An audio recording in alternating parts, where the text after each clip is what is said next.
Welcome back to Design Decisions with Cass. Today, we are going to talk about how to go about getting your prices in order. So you've decided that you want to do some sort of renovation or remodel, some sort of home project.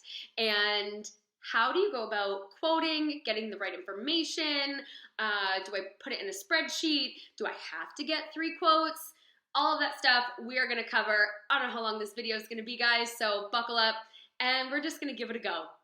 So the very first thing that you are going to want to consider, how involved do you want to be in the project? So there's a handful of things, okay? So number one, how involved do you want to be in the project? And please don't think about this in terms of how much money am I going to save if I'm doing extra, okay?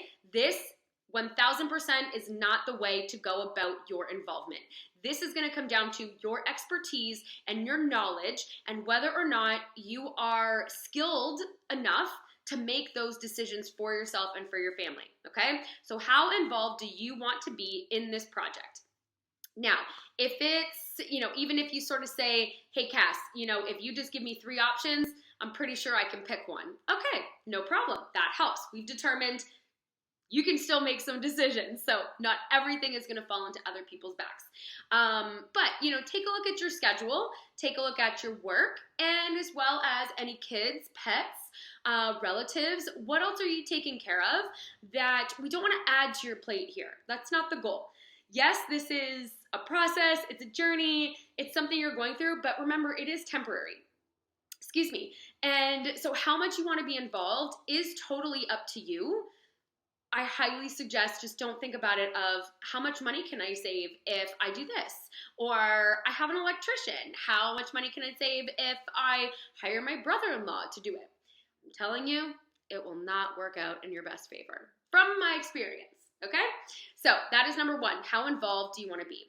And then it really is about putting together a team that you align with. And so the general rule is to get 3 quotes. Now, again, if you have a full schedule and you're a working parent and you do have the kids and the pets in the house and all of those things that you need to take care of, then getting 3 quotes for each item, getting 3 quotes for the contractor, 3 quotes for the countertop, 3 quotes for the kitchen cabinet design, whatever, 3 quotes for the flooring, that is a lot.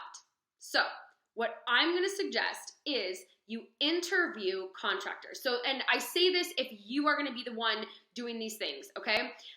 If you're going to be project managing a little bit, then that is the best way I would go about it, is reach out to 3 contractors who are, now again, you're going to need the scope of work first, but reach out to 3 contractors and maybe I'm jumping the gun on this one. You guys might have to find the video on developing your scope of work and organizing your ideas. So find that video maybe before you watch this part. But my point here, you're going to want to find a contractor that you actually align with. So again, this is not based on price. This is based on their expertise within the same job and scope of work that you are asking for. So for example, if you want a custom bunk bed done in the basement, it's going to be totally built in, this is totally custom, I'm not just picking something out, you are going to want a contractor who specializes in trim work and has someone on their team specifically for that type of role, okay?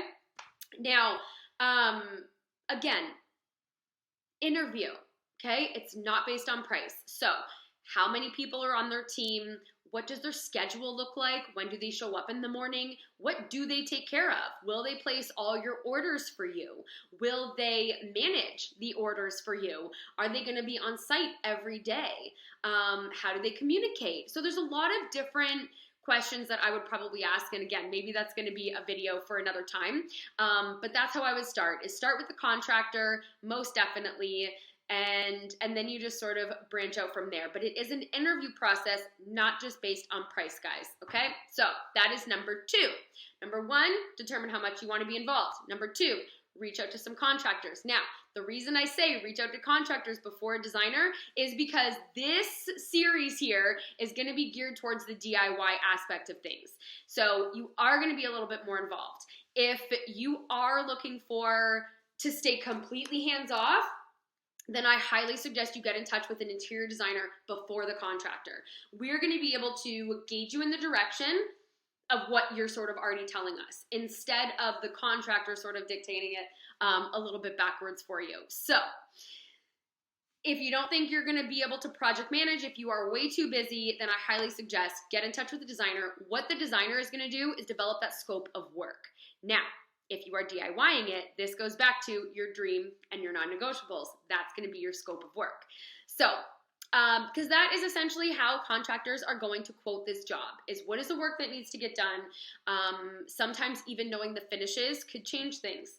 So anyway, I'm going to keep rambling here. What is the third thing you need to do to start getting those quotes? Really, it then will come down to the design. So whether you did that before or after the contractor, there's going to be a waiting game. So let's not be naive here, guys. Contractors book up. Good ones should not be available for at least another 2 to 6 months. I'm going to throw that out there. About 2 to 6 months for a good contractor. If they're available tomorrow, why? So first, how much do you want to be involved? Second, reach out to a contractor or designer to develop the scope of work. Okay, if you don't know what's going to get done, they have nothing to quote. Okay, and it is even better if you do have the design fairly ironed out so that they can quote, you know, based on a subway pattern versus a herringbone pattern. They are different. So that's number 3, right? Is that what I said? Yes. Yes. And anyway, that's just how I get started. Again, if you are going to be super involved, then I would highly suggest you measure out your space, get some of your quantities. With flooring, you're going to want to add anywhere from 10 to 20% of the square footage. And I'll get into that in a couple other ones, but that is going to be, again, how you go about getting quotes and organizing the money aspect of things, is then figuring out how much you need of everything.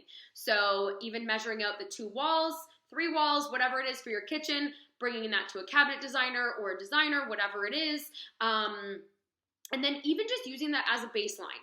So let's say, for example, you want to tile this room, and you don't have a specific tile picked out yet, but you do know how much, and you do know what the labor is. Then you could give a fairly solid estimate. Start a little spreadsheet. I'm sure I can find one here. I'll get one started for you guys, and that'll be easy to download. So start a little spreadsheet, and then when you've got the quantity, you can then play around with some numbers to manipulate that bottom line and what you want your total investment amount to be. So I'll be honest, guys, I feel like I'm totally rambling. I hope this was worthwhile for you. It'll help you make a couple design decisions along the way, and we'll see you on the next vid. If you haven't already, please feel free to join the completely free interior design Facebook group called Design Decisions with Cass. It is on Facebook right now. We've got guest speakers, workshops, all of those things. And if you were looking for a virtual consult, get in touch. We'll talk soon, guys. Can't wait to connect.